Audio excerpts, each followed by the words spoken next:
Hi, I'm Richard Griffin, and you are in the press row. Welcome to the Press Row. From sports media to startups, retail to revolutionaries. The Press Row. Authentic conversations with game changers and visionaries. Now here's your host, Jonah Siegel. Welcome back. Jonah here on the Press Row. It's a real shame that there's absolutely nothing to talk about with today's guest. We had a hockey game, but we're going to talk about baseball. Let's cut the introduction. Let's just get right to it because I got a ton of shit I want to talk to with Richard Griffin. He is Richard Griffin from Exit Philosophy. I cannot think of a better name to lean in on today than Exit Philosophy. Wow. Let that sink in, Richard. Also of Griff's the Pitch. So before we dive in, how great was that hockey game the other night? Oh, it was that whole concept and the formula that they came up with. And I hate to give Gary Bettman credit for anything because I don't like him very much at all. But just the idea, and it's something they can't repeat because there's so much emotion and so much hard hitting that you don't see in normal All-Star games. And who knows what the Kachuk brothers, what's going to happen to them moving forward. And McAvoy with the sling on and crying in the dressing room, giving the lineups. It's so compelling and so emotional and so driven that you can't see it happening every year. But it was a great concept and a great tournament. It was the pure definition of sports as drama. And I'm not sure if you caught JJ Watt on Twitter saying, like, this is the greatest thing. All of his friends who've never watched hockey are coming over to watch it. Like, it was a big deal here in the States, and the ratings showed it. And take a step back. Like, how can you imagine if I said to you, Richard, that I'm going to tell you in the year 2025, the second biggest enemy in Canada is Wayne Gretzky? Like, can you imagine? Like, that's the world we're living in right now. Yeah, well, my feeling there, and the booing of the anthem in Montreal was, people say, well, why would you boo your neighbors? Why would you? Because anyone in America who wasn't aware of what was going on between Trump and Canada and Trump and Trudeau would then ask, why are they booing our anthem? And maybe get a little more knowledgeable about what was going on there. But with Gretzky, yeah, I mean, he hasn't done anything to help himself. And when he gets pictures with Donald Trump and they're arm in arm, it just reminds me of Putin and Ovechkin and how Trump and Gretzky are about to be dummied by a couple of Russians. That's what I think of. It's just a reminder that as much as we want sports to be separate, it's kind of hard. Yeah. Right? Absolutely. But the whole thing was a masterpiece of sports drama and brought more attention to the NHL, coming as it did a week after the Super Bowl and before baseball really gets going. It was perfect timing, perfect drama, perfect final between U.S. and Canada. And it was great. It was great television. I watched every minute. And I haven't watched every minute of a hockey game in years.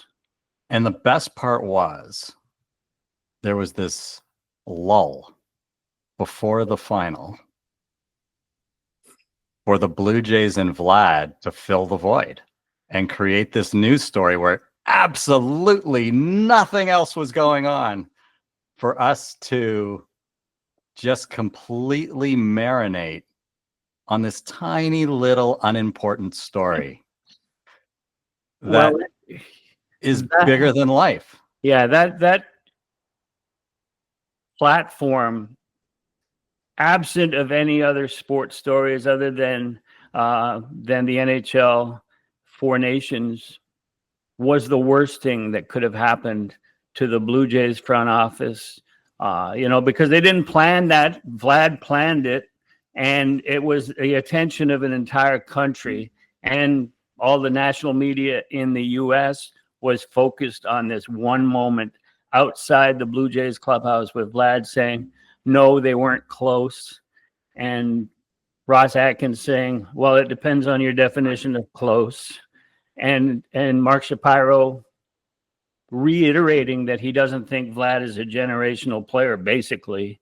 And you never hear a president of a team talking like that about a player who is still with their team. And I found that compelling in its own strange way, but not the best way for them to go about keeping fans on board, you know? Richard is uniquely qualified as an expert, says the lawyer, because he's not only been a member of the media, but he's worked for the teams. He's been inside, and he's been inside with this organization and with these people. He knows the principles. There's very few people better equipped to talk about what's going on and what's gone on than Richard, and that's why he's here today, besides the fact that he's a hell of a nice guy. And this gets him away from whatever's going on upstairs right now. So, right. So there was not 1 millimeter of positivity that could be spun about this story at all. And any ounce of positivity about the upcoming season was complete BS and has zero wind in its sails as of today. Like none. Agree? Yeah. I mean, they took any momentum that they might have had from signing Anthony Santander, from bringing in an all-star second baseman, from signing Max Scherzer, and sort of bumping the talent level up by that group. They took all of that positive, or any positive flow out of it with this press conference, with this announcement. And like I said, a lot of it was they were victims of circumstances in Vlad's timeline. But, you know, to me, it's like the Hall of Fame. Okay, you can run all the numbers through your computers and comparisons of Vlad with others like Soto and Ohtani and Trout and all of those Mookie Betts, top 4 guys in total value contracts. You can run all those numbers through your computers, and that's what the Blue Jays like to do. But it's like Hall of Fame voting. If you were just going to go on numbers for the Baseball Hall of Fame, you could use a computer, just run it through. But there's more to it than that. And there's more to the presence of Vlad Guerrero Jr. in that clubhouse than just his numbers and being picked off second base in a key moment in Minneapolis during their last playoff appearance. There's far more to it than that, and they don't value that as much as they do their numbers and their conservatism in terms of putting together a ball club. Here's the problem. There's 2 of them. One, the vast majority of casual fans don't care. You could lecture me and try and teach me about their numbers and the stats. It would take you longer to grow a full head of hair and go back to whatever your natural color was. I don't understand any of it. I'm a casual baseball fan. The vast majority of fans are casual baseball fans. They like the kid. He grew up in Toronto. He carries a Canadian passport. He's fun to watch. He represents the team well, and he shows up 150 plus days a year. That's all. And guess what? People buy tickets, they watch on TV, they buy jerseys, and they like them. And the worst part to me of what you said is they may like their numbers. They haven't earned the ability to stand behind them because their record sucks. Yeah, they have been to the playoffs 3 of the last 5 years. That's their thing. The first year they showed up, they went to the playoffs, but it was an inherited team from Alex Anthopoulos. Now that they're struggling for relevancy, and their most relevant player is Vlad Guerrero Jr., who they are alienating and pushing to the side. There's no salary cap in baseball, and that's what makes it different than watching the struggles of a team like the Raptors or the Maple Leafs put together a lineup. There's no salary cap in baseball. So you can make decisions that put you into a penalty situation, but you understand that you're doing it for the good of a team that, and a fan base that extends from coast to coast in Canada, 40 million people. And so there's a chance that, anyway, we're talking from the same perspective. But I think that there's no salary cap in baseball, that they use computer readouts too much in valuing their players, their best players. I think those are two problems. And the fact that they talk, to me, front office talks down to the fan base like they don't understand what they like. And they love Vlad. Okay, so let's take a step back, because that's my next point. These guys, the front office, let's call it what it is. They've been hated since the day they arrived. And many in the media, I think you included, have tried unsuccessfully to convince a fan base to give these guys a chance. But now, look around, not just local media, but now the baseball media. The Sharks are circling, right? Like, I looked this morning, every single scribe that I saw has daggers out that not only did they blow this, but that never should have got to this. Have you ever in your career seen a front office as hated by the fan base as these two guys are by this one? Not in this country. And I think it, when they came across, your original point, when they came across from Cleveland, they misunderstood what situation they were getting into. I mean, at his first press conference, Mark Shapiro brought up the fact that he had worked with John Farrell in Cleveland and used that as a positive.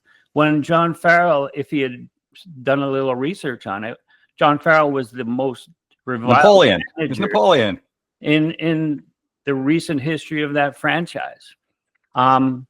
So they now understood, and when things were going well from 2020, when they signed Hyun-Jin Ryu for an $80 million 4-year deal, until they took Jose Barrios out in the third inning of that playoff game in Minneapolis. That's the parameters, that's the window that they had of sort of gaining popularity as a front office, and it's gone. That moment where they said, they tried to rationalize why they took him out, and Ross Atkins threw his manager under the bus, saying, I don't make those decisions. I know what he wanted to say. He wanted to give authority to his manager because he had been criticized for a long time for running the show from the press box during the games. And he wanted to say, no, I'm not. That's the manager's decision. But it comes out like he's throwing him under the bus. And that front office hasn't recovered since then. The whole what is close discussion was like J.P. Ricciardi's "It's not a lie if the teller of the lie knows the truth." Who are these guys? Like, you know them. Are they tone deaf? Are they arrogant? They work for the largest media company in the country, one of the largest in North America. They had to have known. They have to know how horrible they come across. Do they refuse help? Do they not care? Like, what is it about these guys? I think on Ross's part that he tries so hard to come across well, properly, likable, that it has the opposite effect. That he's over preparing himself, and then it comes out not the way he wanted. I know what he wanted to say when he said, depends on your definition of close. When you get up into that stratosphere of $700 million, is $600 million close? That's $100 million difference. And the Jays have only signed one guy for more than that total. So I know what he wanted to say, but it's not what people wanted to hear. They wanted to hear, well, it could be close. At any moment we might find a way to get this done. And I've mentioned deferrals and the way that the Dodgers go about deferrals, where all of a sudden 68 out of $70 million for Shohei Ohtani is deferred. So ownership, which is an investment partnership, they're an investment group. What's to stop them? And it's interest-free deferral. $68 million. So, and I know you got to leave that money in escrow, but what's to stop them from the year before that money goes into escrow from investing it and saving the interest in the investment portion of that $68 million for themselves and helping pay within the franchise for other things. So there are ways of making it sort of value friendly. And if the Jays were to come up with something in that regard, if Rogers was to come up with something, I think that would be the only solution to get the fan base back on board is that's what is having Ross on the press conference. Well, he's got to forget what he said before. They've all got to forget what they say before and move forward with their best player who doesn't rate out on the computers as a top 10 player in baseball, but is their number one player.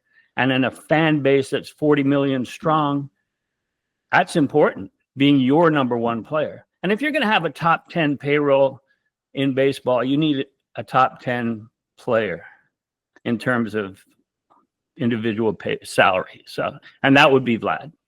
And what about Shapiro? Like, does he just not care? Does he not get it? Does he think he's like, I keep hearing he is the nicest, most genuine person, but man, like he is just, I just don't get, his entire presence as a leader in Toronto has been an abomination. Yeah. He's done great things for the franchise, but his persona has just been a disaster. Yeah, I like Mark a lot, and I've known him since he came across the lake and began taking heat. I worked for the team for 4 years. I liked him during that period. He compared us one time, me and him, as baseball lifers, and that was good. He said, "You're a baseball lifer, I'm a baseball lifer, and there's not enough of those." And he grew up in a household with his dad, a super agent for Cal Ripken and Eddie Murray, and a bunch of really good players from that era. And in my own mind, and I think I've expressed it maybe in a column or two on the website, that's his type of player. And Vlad and the dugout antics with the home run jacket and all the fun that the cameras show them having in the dugout, that's not Mark's type of player. Now, Mark has done a great job, and we discussed it earlier. He's done a great job of convincing Edward Rogers and ownership that they are a big market. They need to compete like a big market, and he's got them into that upper echelon of total salaries and payrolls. So that is what he's good at.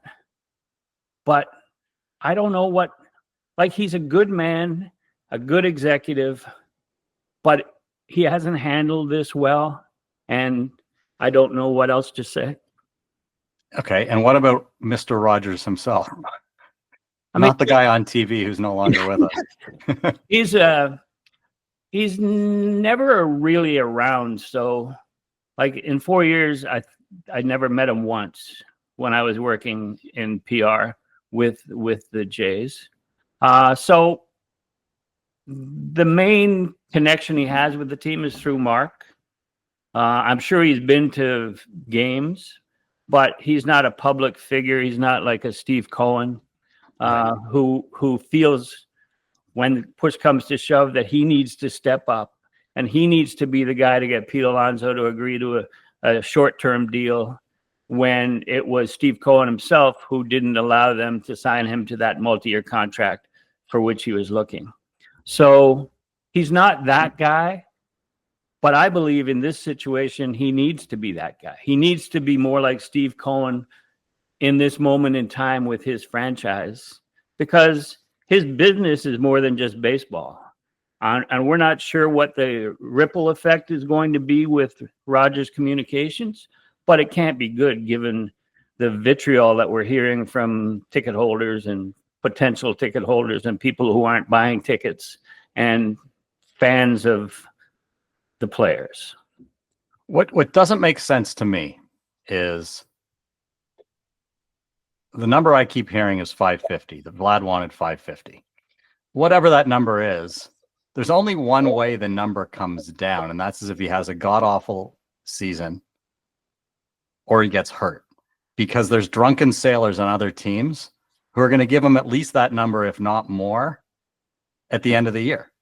So whatever they offered now, the price of business is only going to go up. And if they're not comfortable with the number now, Vladdy's not suddenly going to go, oh, I'll take less than I've asked at the beginning of the year. It's going to get worse, not better. Yeah, right? that's the catch-22 that I refer to, is that if he has a great year, this price is going to be peanuts compared to what he'll command. And if he has a terrible year, Ed Rogers and the group might just say, hey, we can't pay him that. He's had 3 out of 4 down years. We can't give him that money. But as you point out, there are other teams that'll go, well, 3 out of 4, but he's only 26 and blah, blah, blah. Yeah, so they're in a tough situation. But the way that Vlad himself left it open and saying, you know, I'm not cutting off negotiations, because negotiations means back and forth. He's waiting for the 4th. He doesn't want it back. He says if they meet his number, and then my interpretation of that is it leaves it open if they can be creative in terms of using deferrals, et cetera, to meet that number, but have it a lower number for the luxury tax purposes. And so the door is open, but if they wait past the All-Star break, they're screwed. They got no chance. One of your colleagues wrote a really interesting column. It's the only one that I've read, that opines that, my words, not his, that if you actually watch Vladdy's press conference, he doesn't say it, but he basically says that he hates these guys, that he's furious, that, yeah, he's keeping the door open, but that, you know, if they want to write the check that he's asked for, he'll take it. But the reality is he doesn't like these guys. He doesn't like what they've done. And my interpretation is, I get it. He's been sitting there for X number of years. This author says, you know, they kept him in the minors for that little period of time to earn this extra year. They've had multiple times where they could have signed him. They could have signed him for $300 million. They chose not to do it. And all the while, we've seen them take moonshots to spend north of $700 million. Meanwhile, they've had this guy sitting here and they won't sign him. You can see how ego's involved, and he keeps saying it's a business, it's a business, it's a business. Any response to that? Yeah, I mean, the first point, every team in baseball does that in terms of keeping a guy down until the end of April or May. No, within the rules, they can do whatever they want. Absolutely. Yeah, you keep him down and you say, well, he needs to develop, he needs to work on this and that, which is what they were saying at the time. And then once you know the clock is not going to start on his first year, or that it'll take him 7 years to get 6 years, then that's when they bring him up. And Chris Bryant is a perfect example. He led all spring training with the Cubs in home runs and RBIs, and they sent him to the minors and kept him down there. So it happens with everyone. Right. So I'll dismiss that because it may be personal for him in that regard, but I'm sure his agents and reps have studied the landscape and they know what happens. Right. But in terms of a personal feeling, I think inside that clubhouse, when they traded Teoscar, when they make moves that are not that popular in the clubhouse, when they take the fun out of the dugout, when I'm wondering what they said to Anthony Santander in terms of promising what would be going on for the next 5 years, because he signed a 5-year deal, no opt-out, or maybe there is. But, 5-year deal. Was he promised that Vlad would be there? And in terms of passing on the opportunity earlier, that's just a gross miscalculation on their part in terms of where the major league market was heading. And then when they participated in the Ohtani, and when they participated in the Soto and the Corbin Burns and the Roki Sasaki, and failed in all of those, the clubhouse is going to be looking at them, the players, the lockers, the uniform, askance, and going, do these guys know what they're doing? And then they turn their attention to Vlad and go, Vlad, you should be signed. You should be our guy. You should be the face of this franchise for the next 15 years. And the point that I've made in the past is that they've had him for 10 years, since July 2nd, 2015. they're the only ones in baseball among 30 teams who have had Vlad for 10 years. So you could rationalize and say, okay, we're giving him all this money for the next 14 years. And if it matches any other offer that he gets, we can use the previous 10 years and average it out over that and say we're rewarding him for his past performance, his loyalty, what he's done for our fan base and the brand across the country. You can rationalize that, but they haven't even tried thinking along those lines, and they have to. It's so strange to me. It's unique, not strange, that you look across the baseball landscape. Every single national writer in the United States has a pitchfork out for these guys right now. Every single, like I looked this morning. And the article says like they've blown it and they shouldn't be like, shame on them for being in this situation. Like I've never seen that ever. Like with all due respect, as a Blue Jay fan, it's one thing for the Blue Jays media to say it. And that's a big departure because in my opinion, the Blue Jays media for the most part has been pretty friendly to the team over the years. But now it's like, I can't imagine what it's like there because not only are the locals calling it like it is, as they should, but the U.S. Nationals are all over them. Like, you guys blew this. You guys own this. There is nowhere to hide. Yeah, my explanation for the U.S. national vitriol towards this management group is that every national writer in the States has their source agency, Scott Boras, all their major agencies, and the negotiations with the Blue Jays front office has not been terrific lately. And so the impression gets handed to these national writers, and they reflect what agents and agencies are thinking. And the fact you look at Santander, and that came out of nowhere. I hate to say came out of left field because, yeah, well, you do write the exit philosophy, so here we go. but the Santander came out of nowhere. The Max Scherzer came out of nowhere. They don't use the national media in the States the way that other, like Brian Cashman and those guys might. And the agents are not, they're not like real close with any agency, major agency or whatever. And they had that long running feud with Scott Boras when Paul Beeston sort of threw him under the bus for the agent for who was the pitcher, the Canadian kid. Anyway, his scholarship at University of Kentucky was rescinded because Paul said that he had an agent, and Boras has held it against them. So I think it's a reflection of their standing across the industry, and it's not going to change until they change attitude, until they sign Vlad. And they're in a barren wasteland of positive PR at this point, and PR of their own making. Right. So yeah, I can understand why the national media, why a lot of local Toronto media are down on this group. And yeah, that it's as simple as that.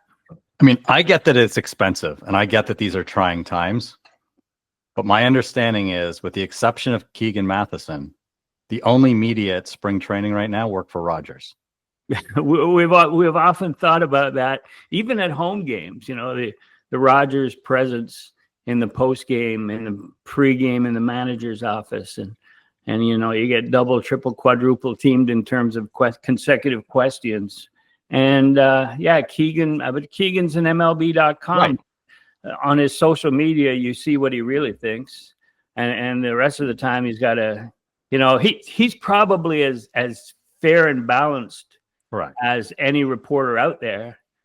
Spring training, the Sun used to cover everything. The Sun used to be at every major event. The Star, when I was still at the Star in 2017 and 18, they were cutting back on travel anywhere. And spring training was in the chainsaw of cuts. And now they at least have Gregor Chisholm down there. So that's a second guy that is not part of the Rogers Right. group. But as I said to a couple people this week who aren't there, who are usually there, and I said, we weren't going anyways. I said, oh, really? If they sign Juan Soto, you wouldn't be there? They said, yeah, we would be there every day. Like, thank you. Yeah. So, I think their biggest problem is they've lost people like me. I have no interest. I have no appetite for anything that they're selling. And their computer model doesn't calculate for the fact that the average fan is so turned off right now. And I don't know how they can afford not to sign them. I really don't.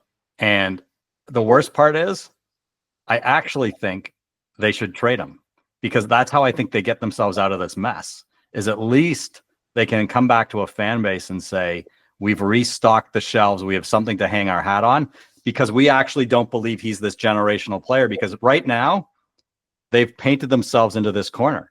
The guy's come out and said multiple times, I don't believe he's a generational player. So he's either going to do one of two things. He's either going to go against his wishes and sign a monstrous check, or he's going to let him walk away for nothing. Both of those seem very odd for a guy who seems to have a lot of conviction. Yeah, and there's another part of the conundrum they find themselves in. We talked about if he has a great year. We talked about if he has a bad year. What if he's got a medium year and they're in contention at the trade deadline? Just at 500 or slightly above, what do? And they're not going to get a maximum return for a guy who's having a mediocre year and only has 2 months left on his contract. They won't get that.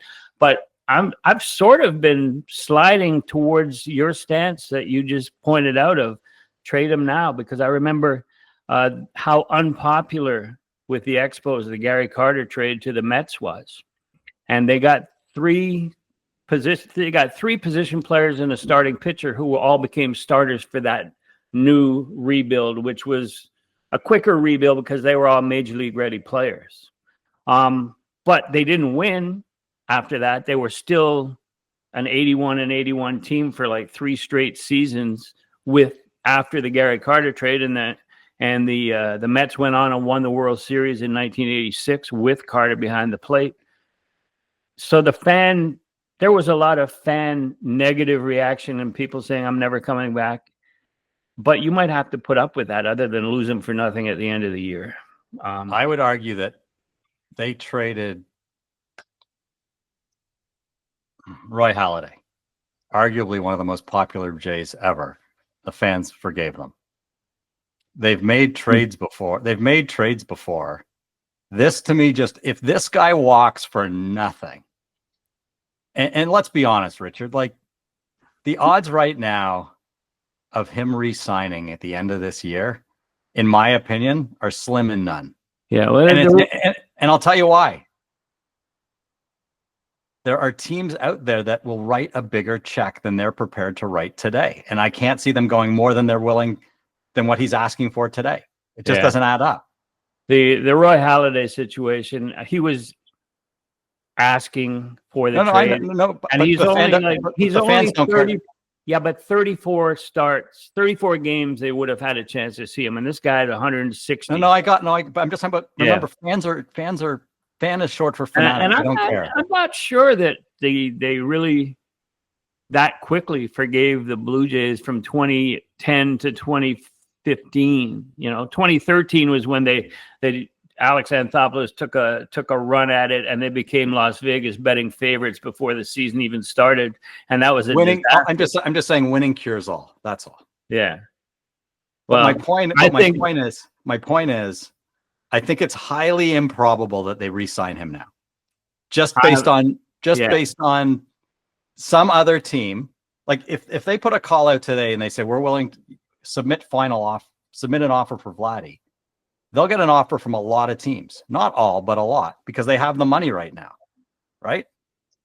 At the deadline, I don't know, but I just think the odds of them being able to sign him next offseason is remote, because not only are the big boys going to write checks, but other ones will too. Yeah. Here's my stance on this. I think I'm more optimistic than than you that they will be able to sign him, but it will have to be before the end of May. It'll have to be some creative manipulation of the rules, and to give him basically what he's asking for. Because I don't think he's a type A personality where he's just looking forward to going out and creating a whole new life for himself. No. I don't think he likes it here. It's easy. Yeah. It's the easiest market to play in. And he also has said at that presser, even if you detected that he's not a big fan of I didn't detect it. I said it. One of your colleagues wrote it. But he is, sorry to misquote you. I've never done that. But I just think that comfort level and an astounding amount of money that nobody can possibly spend in a lifetime is going to make a difference. And if they can be creative and it can be a win-win somehow, then I think they can get it done. So I'm a 40-60 that they can do it, 60 that they can't. But the longer they wait, the less likely to me that it is. But isn't that, and by the way, you didn't misquote me. You took me out of context. Okay. I'm just learning the business. That would require a massive change in philosophy, either on the part of Mark Shapiro or Edward Rogers Jr. I think it's going to have to be Edward Rogers Jr. Yeah, I just don't see that happening. Yeah. There's no evidence to suggest that. I mean, you know him. Sorry, you've at least been around him. I haven't. Yeah. Maybe you haven't, but I really believe that the pressure from his people outside the front office that he knows, and from the business end of Rogers Communications, I think that will start to build up on him. And they do have a stadium that they need to fill, because they've put so much money into that, so much investment in the fact that this was going to be a sustainable contender. And to me, if they make a trade even for 4 prospects and 2 who are ready to play in the major leagues, the sustainability gets pushed back another 3 years in development, And so I think that pressure, you convinced me to spend $300 million on that stadium. And you told me that if we build a PDC in Florida, which is state-of-the-art spring training, that it would attract free agents and it would attract players and it would bring revenue to the county in Florida where Dunedin is. And it's not happening. So, hey, B, get out the way and I'll sign him myself, Right. Well, that would take a massive change of character that we haven't seen, and it would probably mean that someone's getting fired. Well, I mean, I think I said on the last podcast that if that I could see if they did sign Vlad, that Shapiro would leave at the end of the season. So whether it's being fired finding finding something else, I think that could happen. And it wouldn't be the worst thing for the franchise.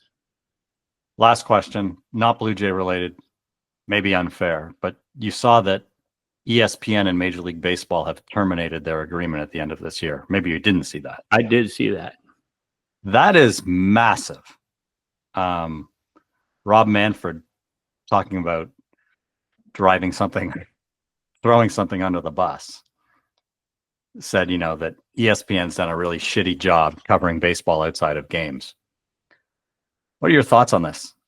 I think that it's a huge mistake on Rob Manfred. I'm not a big Rob Manfred fan of his methods and his thought processes. Because I just remember what happened to hockey when they abandoned ESPN, just the game portion of it, and then ESPN quit showing any highlights. Like it was maybe the last 12 seconds of highlights at the end of every sportscast.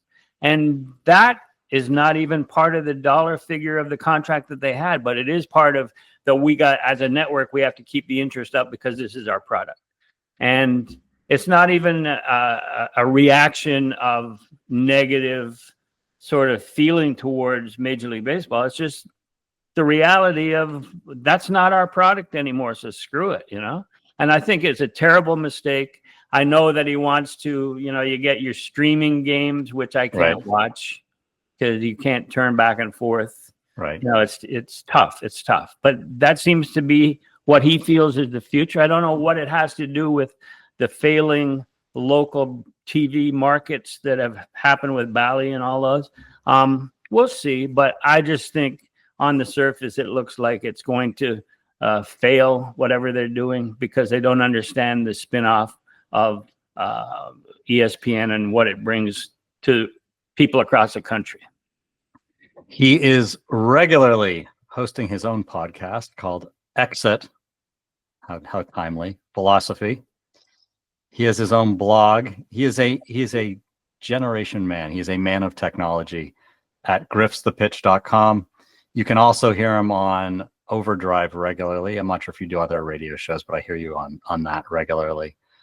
Longtime scribe at the Toronto Star, with the Montreal Expos and that team that plays in Toronto that I don't follow anymore. Richard, it's great to see you. As I said, I'm a lot less angry today than the day I asked you to come back on. I think, as I said, I just don't see how this resolves itself. I don't see either man changing their leopard stripes. So we shall see. I have enjoyed catching up with you, and also you have given me some fodder for future columns and podcasts, because you are an everyman who has followed the team and is now not following the team. And I appreciate I can tell you, I will say it again. I have zero interest in anything they do, right? Like zero. I will not buy I will not buy anything. I won't go to a game. Unfortunately, my friend, I'll read your stuff, but I'm not reading. I'm not listening. I'm not watching. I literally have no interest. Mark and Ross have completely turned me off that team, like completely. And that is a quote. What should be scary for them is the number of people who reflect what you're saying. So we'll see. I'm a 40-60 guy that they need to sign Vlad, and hopefully they. No, you're a 40-60 guy that they will. You're 100% that they should. You're taking me out of context. You learn quickly, my friend. We will have you on again as this doesn't develop. I appreciate it. Thanks, John. All right.